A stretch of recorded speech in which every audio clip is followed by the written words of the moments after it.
Students, now I will explain you about the climate of the Greenland. The Arctic Circle passes through the northern part of Greenland. Due to this, Greenland lies in the frigid zone in the northern hemisphere. Both the north and south frigid zones are far from equator, so they receive the slanting rays of the sun in summer.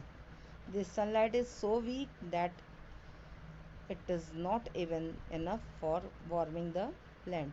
बच्चों, जो Greenland है ये एक frigid zone में पड़ता है क्योंकि equator से ये बहुत दूर है, जिससे यहाँ पे सूर्य की किरणें बहुत ही हल्की पड़ती हैं, जो कि पर्याप्त सनलाइट के लिए भी बहुत कम होती हैं। यही रीज़न है कि यहाँ पे बहुत ज़्यादा ठंड पड़ती है। Greenland remains extremely cool throughout the year. We may see the sunshine only for 3 months but continuously for several weeks. यहाँ पे केवल 3 महीने ही सूर्य की किरणें आप थोड़े बहुत देख सकते हो और बाकी पूरे टाइम यहाँ पे जो टेम्परेचर हमेशा लो होता है और रेनफॉल भी यहाँ पे बहुत ही कम होता है, जिसका रेंज होता है 15 to 30 centimetre in a year. Temperature however still remains below freezing point. हमेशा फ्रीजिंग पॉइंट से नीचे ही यहाँ पे टेम्परेचर रहता है. Students, now we will study about the animal life of Greenland. Some animals survive in the extreme cold of this region because of the thick white coat of the fur on their bodies. बच्चों, आप सोच सकते हो कि यहाँ पे इतनी ज़्यादा ठंडी होती है, सब फ्रीजर जोन, तो यहाँ पे इसी टाइप के एनिमल्स होते हैं जिनके बॉडी पे एक वाइट फर जैसा बहुत ज़्यादा हैवी कोट होता है, जो उन्हें इस ठंड में रहने की शक्ति देता है और उन्हें इस ठंड से बचाता भी है. तो इस टाइप्स के कुछ एनिमल्स हैं: reindeer, caribou, bear, fox, hare, ermine, musk, ox and wolf-like dogs called huskies are found in Greenland. Some birds such as the Arctic tern and snowy owl also inhabit the region. Other than these animals and birds, plenty of fish, whales, seals and walruses are also found here. Students, now I will tell you about human life of the person who lives here. Eskimos, the original inhabitants of Greenland, call their land Kalalit Nunaat, which means our land.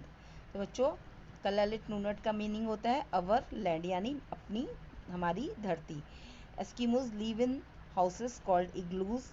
Life is very tough and difficult here. क्योंकि यहाँ ठंड बहुत पड़ती है, इसीलिए यहाँ पे life भी बहुत ज़्यादा डिफ़िकल्ट होती है. यहाँ के लोगों को एस्किमोज कहते हैं, जो कि इग्लूज में रहते हैं. Their main occupation is hunting, trapping of animals and reindeer herding. They also catch fish like salmon and arctic char along the coast. They are used to hunt whales, seals and walrus with harpoons and spears tied with leather ropes. Bows and arrows made of wood and whale bones are also used as weapons. तो बच्चों, यहाँ इनके जो main weapons हैं, हथियार जिसके ये शिकार करते हैं जानवरों का, वो हैं harpoons and spears. They would hunt this animals on small boats made up of seal और walrus skin known as kayaks. बच्चों, जो इन्होंने बोट बनाई है, बोट यहाँ के लोग बनाते हैं वेल और सील और वॉलरस की स्किन से, जिसको हम कायक्स के नाम से जानते हैं. They no longer use harpoons these days. They have started using rifles to hunt animals. और अब तो इन्होंने राइफल्स को भी यूज़ करना वहाँ पे स्टार्ट कर दिया है हंटिंग के लिए. They have also started living in the permanent wooden houses instead of igloo.